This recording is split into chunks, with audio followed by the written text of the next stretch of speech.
ఆల్పై కుమారుడువైన మత్తై. అవును. నన్ను అనుసరించు. నేనా? అవును, నీవే. నువ్వేం చేస్తున్నావు? మీతో అనుసరించమంటున్నారా? ముందుకు కదలండి వీధి బోధకుడా. ఈ వ్యక్తి ఏం చేశాడో నీకు తెలుసా? ఆయన నీకు తెలుసా? తెలుసు.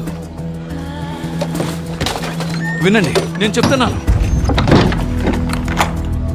నువ్వేం చేస్తున్నావు? ఎక్కడికి వెళ్తున్నావు? గాయస్, నన్ను వెళ్ళనివ్వు. నీకు మతిపోయిందా? నీ దగ్గర డబ్బు ఉంది, క్వింటస్ పరిరక్షణలో నువ్వు ఉన్నావు. నీ అంత మంచిగా ఏ యూదుడు జీవించడు. నీవన్నింటినీ విసిరి వస్తావా? అవును.